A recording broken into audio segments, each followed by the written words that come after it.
5 Facts about Marilyn Monroe's difficult life. 1. Her mother was schizophrenic. Gladys Pearl Monroe, Marilyn's mother, was born in 1902 in Piedras Negras, Coahuila, Mexico, where her father, Otis Elmer Monroe, originally from Minneapolis, United States, worked for a railroad company. Gladys first married Jasper Newton Baker and later Martin Edward Mortensen, and Norma Jean was born in 1926, although the identity of her father remained unknown. Gladys Monroe suffered from paranoid schizophrenia, and in 1934 she was admitted to the Metropolitan State Hospital in Norwalk, leaving her daughter under the state's custody. 2. She got married at 16 to avoid returning to the orphanage. In Van Hut News, she returned to high school, but in 1942 she faced a dilemma when Doug Goddard was transferred to West Virginia by the company he worked for.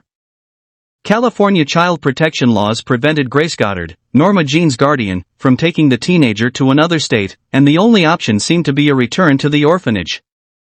To avoid going back to an orphanage she didn't want to return to, Norma Jean married 21-year-old James Dougherty on June 19, 1942, at the age of 16. 3. She left her first husband to pursue a modeling career.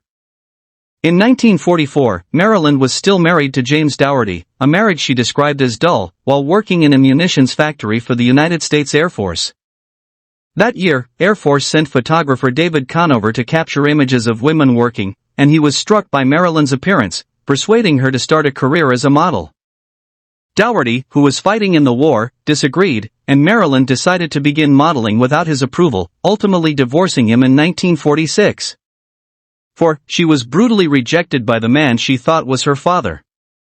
As Marilyn's fame grew, so did her curiosity about her biological father.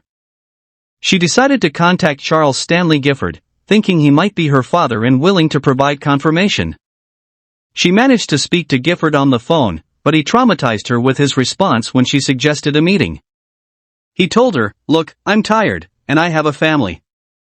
I have nothing to say to you." 60 years after Marilyn's death, DNA tests confirmed that Gifford was indeed her father. 5. She died due to her addictions. In the mid-1950s, Marilyn Monroe was already deeply ensnared by barbiturates, amphetamines, and alcohol. These addictions took a toll on her career, and after a series of filmings where she tormented her colleagues with erratic behavior, she was fired by 20th Century Fox during the production of Something's Got to Give, her last unfinished film.